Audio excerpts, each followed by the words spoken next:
माखौथो नायबाय थाखो आदै गावफ्रा नैबेखौ नायदों आं गियान सोरां बिथांखि एडब ए स्कुल प्रग्राम मा जिनिस बिलाय मास्टार बाबु आंबो बिनि सोमोन्दै जेबोखौनो मिथियाखै आदै नै बिदिसो नोंबो मिथिया होनब्ला आच्छा सार बे जिहं पाहं फरायसालियाव फरायनानै जोंनि फिसाफ्राखे लेखा रोंबावगोन बे ना फरायसालियाव थोजासे फोरोंगिरियानो दङ ना थाखो खथायाव जिरायनो बेन्च डेस्कआनो दं ना दरजा खिरखिफ्रानो दं फरायसालिखौनो माबा मोसौ गलिफोर बायदिसो मोनलायलांबाय आं बेबादिजोंखि जोंनि फिसाफोरखौ मानसि दानो हाबावगोन बे सार मानसि दानाया जों बयनिबो बिबान बेखौ जों रावबो हारसिङै हाया आदै सरकारनिफ्राय लानानै बिमा बिफा फोरोंगिरि आरो जोंनि समाजनि थासारि फारफ्रोमथिंबो ज' जानानैसो जों सासे गथ'नि इयुन जोलैखौ दालांनो हायो आंहाबो दुखु दं आदै बेफोरबायदि सोलां बोलां थासारियाव सासे गथ'नि इयुन जोलैखौ माबोरै दालांनो हागोन नाथाय माथो खालामनो आदै सरकारानो जुदि गोसो गैयाब्ला नङा नङा बाथ्राया बेबायदि नङा सरकारा गोसो गैया नङा गोसो दङ आरो गोसो थानायखायनोथ' बे बारनि बिटिआर सरकारा नैबे गियान सोरां बिथांखि एडब ए स्कुल प्रग्राम बेफोरबायदि हाबाफारिखौ मावफुंनो थाखाय आखायाव लादों बेखौ नायगासिनो जोंबो नाथाय जेबोखौनो बुजि मोनाखै माथो गियान सोरां बिथांखि एडब ए स्कुल प्रग्राम माने मा बिनि थांखिफोरा मा मा मोजाङै बुजायनानै खोन्थानो हागोन ना सार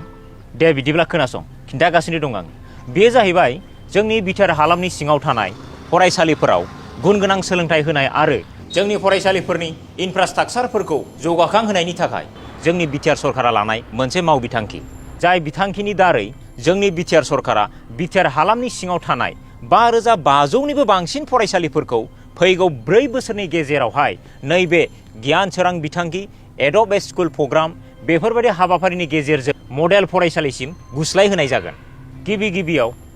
2023 मायथाइनि गेजेराव गासै 500 फरायसालिफोरखौ खांगिरिफोरनि दारै खांहोनाय जागोन थामहिनबा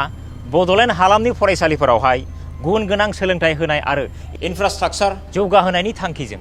मोजाङै गसंथानो हानाय सुबुंफोरा बड'लेण्ड फरायसालि नाजावनाय बिथांखिनि फरायसालिफोरखौ खांनानै लागोन फरायसालि खांनानै लागोन माने थारमाने फरायसालिफोरावहाय गुन गोनां सोलोंथाइ होनाय आरो इनफ्रास्ट्राक्चार जौगाखांहोनायनि थांखिजों बिटिआर हालामनि सिङाव थानाय मोजाङै गसंथानो हानाय सुबुंफोरनि दारै बड'लेण्ड फरायसालि आजावनाय माव बिथांखिनि गेजेरजों फरायसालिफोरनि जेंनाफोरखौ सुस्रांनायनि थांखि लागोन बिनि दारै फरायसालिनि जेंनाफोर जेरै फरायसालियाव नांगौ रोखोमनि फोरोंगिरिफोर गैयै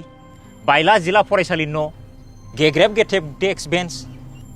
मोब्लिब आरो फांखा गैयै मोजां खिखरसालि गैयै गोग्गो लोंग्रा दै गैयै सानजौफुनि ओंखाम जानो थाखाय आलादा न' गैयै फरायसालिनि सोरगिदिं सिमा बेरा गैयै फरायसालिखौ समायना खालामनो थाखाय बिबार बागान गैयै बायदि बायदि जेंनाफोरखौ सुस्रांनो थाखाय फरायसालि खांगिरिफोरा बिबान रुजुननानै लागोन हाब बिदिब्लाथ' बियो जोबोद रंजाथाव खौरां आदै जोंनि बिटिआर सरकारादि बेफोरबायदि बिथांखि लादों बेखौ दिनैसो मोजां बुजि मोनबाय आङो नंगौ बिदिब्लाथ' जोंनि बिटिआर सरकारनि मावनां थांखिखौ जाफुंसार होनोब्ला जों गासिबो थाखोनि रायजोफ्रानो हेफाजाब होलायनांगोन अब्लासो जोंनि सरकारनि मावनां थांखिखौ जाफुंसार होनो हागोन आरो जोंनि फिसा फिसौफ्रा मोजां गुन गोनां सोलोंथाइ मोननो हागोन अब्ला फै जों हारि राव धोरोम मुगैलायाजासे बयबो ज' जालायनानै बे बिटिआर सरकारनि बड'लेण्ड फरायसालि आजावनाय माव बिथांखिखौ बयबो मदद होलायनानै सोलोंथाइनि मानदान्दाखौ जौगाखां होनानै फिसा फिसौफोरनि गोजों इयुन दानायाव हेफाजाब होलांनि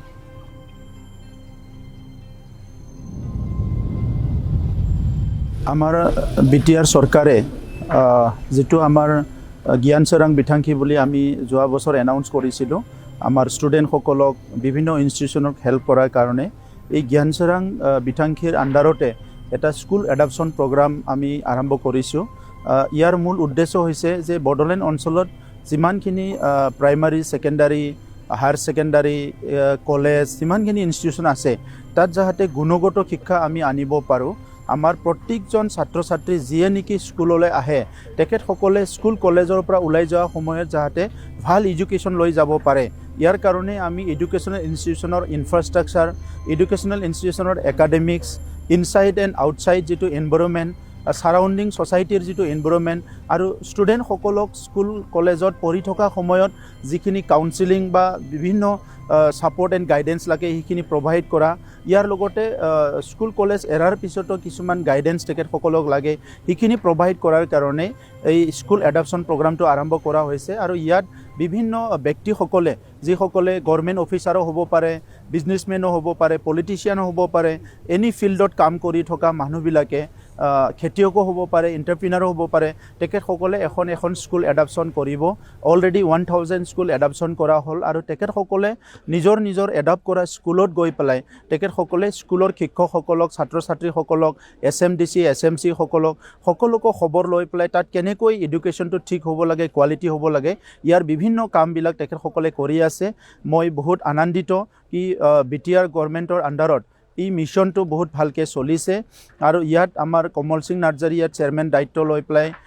আমাৰ যিখিনি ইয়াত আমাৰ বিভাগীয় কৰ্তৃপক্ষ দায়িত্ব লৈ পেলাই কাম কৰি আছে খুব চিনচিয়াৰলি তেখেতসকলে কাম কৰি আছে আৰু আমি আশা ৰাখিছোঁ বহুত কম দিনৰ ভিতৰতে বড়োলেণ্ডৰ এডুকেশ্যন চিনাৰিঅ'টো চেঞ্জ হ'ব আৰু প্ৰত্যেকটো ইনষ্টিটিউশ্যনে কোৱালিটি এডুকেশ্যন দিবলৈ সক্ষম হ'ব এই মিছনটোৰ ছাকচেছ সকলো দিশৰ পৰা ছাকচেছটো মই কামনা কৰিছোঁ ধন্যবাদ